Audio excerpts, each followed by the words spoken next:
Hello everyone, मैं आप सभी का अपने चैनल स्पेशल रीड में स्वागत करती हूँ। आई होप कि आप सभी लोग अच्छे होंगे। आज की क्लास के अंतर्गत हम लोग बात करने वाले हैं विकास के आयाम के बारे में, जो कि आप लोगों को पढ़ना है यूनिट 3 के अंतर्गत। तो हम लोग पढ़ेंगे आज विकास के प्रमुख आयामों के बारे में।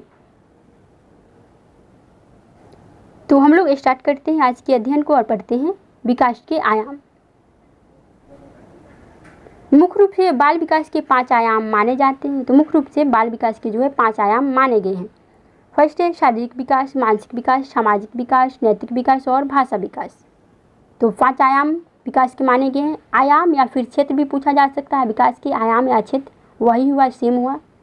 गर्भावस्था के दौरान बालक का सिर्फ शारीरिक विकास हो पाता है। तो गर्भावस्था के दौरान बालक का सिर्फ शारीरिक विकास ही हो पाता है।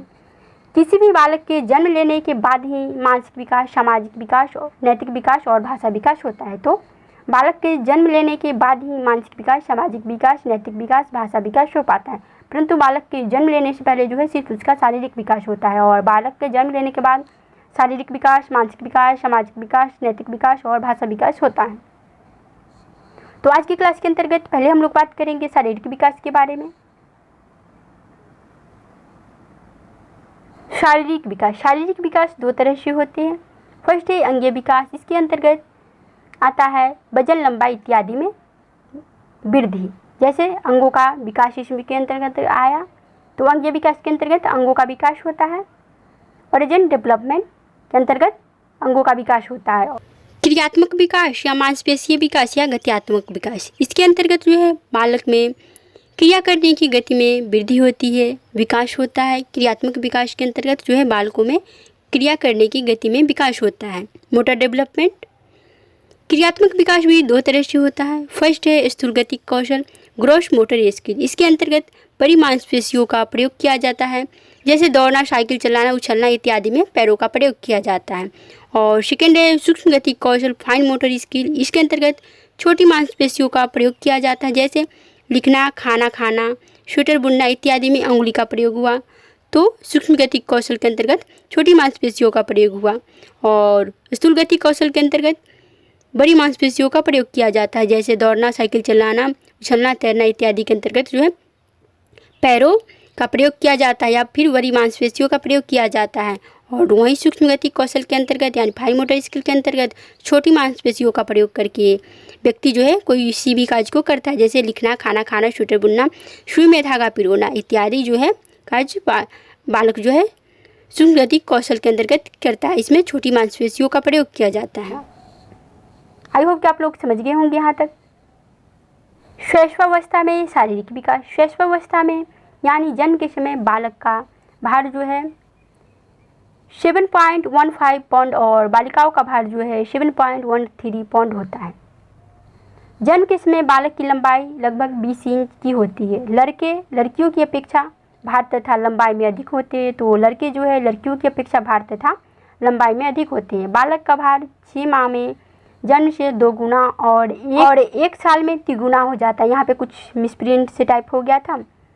तो 6 माह में 2 गुना हो जाता है बालक का भार और 3 गुना होता है 1 वर्ष में। तो 1 वर्ष में 1 वर्ष में बालक का भार 3 गुना हो जाता है और 6 मंथ में 2 गुना हो जाता है बालक का वजन।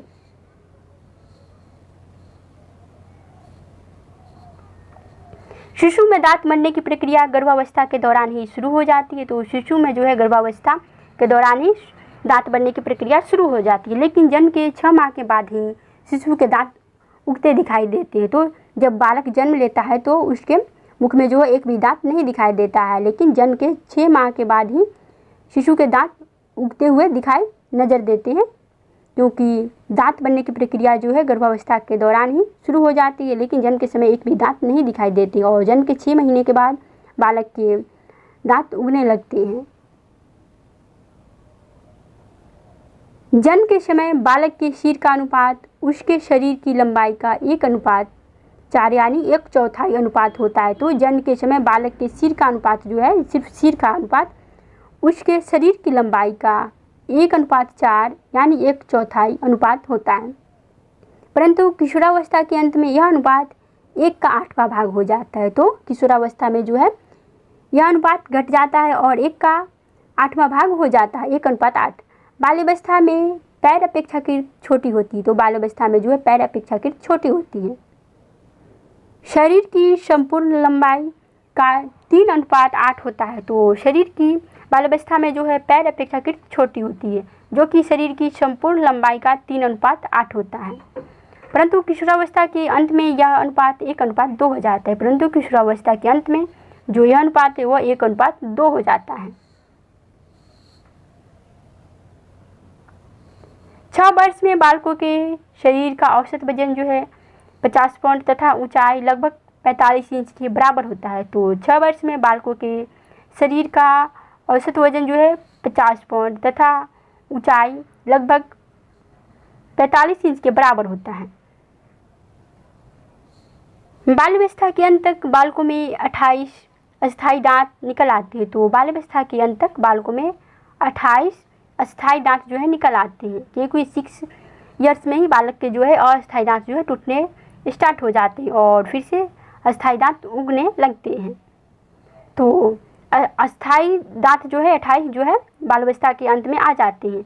12 वर्ष की लड़की की औसत ऊंचाई लगभग 58 इंच और उसी उम्र के लड़कों का औसत वजन जो है औसत ऊंचाई जो है 57.5 इंच होती है। तो 12 वर्ष की लड़की की औसत ऊंचाई जो है लगभग 58 इंच और उसी उम्र के लड़कों का औसत ऊंचाई जो है 57.5 इंच होती है। तो 12 वर्ष की आयु में जो है बालिकाओं का हाइट और वजन जो है बालकों से अधिक हो जाए। उत्तर बाल्यावस्था के अंत में यानी लास्ट में जो है लड़कियों का वजन या हाइट जो है बढ़ जाता है, परंतु उसके बाद घट जाता है। और उससे पहले जो पूर्व बाल्यावस्था और शैशवावस्था और फिर बेबीहुड में बालिकाओं का वजन और हाइट जो है कम रहता है, परंतु उत्तर बाल्यावस्था के अंत में यानी 12 वर्ष के आसपास बालिकाओं को जो है हाइट और भार जो है बढ़ जाता है। बालक की अपेक्षा बालिकाओं में 1 या 1.5 वर्ष पहले लैंगिक अंग जो है विकसित हो जाते हैं। तो लैंगिक अंग जो है बालक की अपेक्षा बालिकाओं में 1 या 1.5 वर्ष पहले दिखने लगते हैं। तो बालक की अपेक्षा बालिकाओं में जो है 1 या 1.5 वर्ष पहले यौन अंग विकसित होने लगते हैं और उसके बाद फिर जब किशोरावस्था के लास्ट में आते आते जो है बालक का वेट और हाइट जो है बालिकाओं से बढ़ जाता है। बालिकाओं का जो लंबाई है वह 16 वर्ष तक बढ़ता है और बालकों का जो है 19 वर्ष तक हाइट बढ़ते रहता है। बालक या बालिकाओं का सबसे अधिक शारीरिक विकास जो है गर्भावस्था के दौरान ही गर्भावस्था के दौरान सबसे अधिक बालक या बालिकाओं का जो है शारीरिक विकास होता है। उसके बाद घटता है, उसके बाद घटते जाता है धीरे धीरे।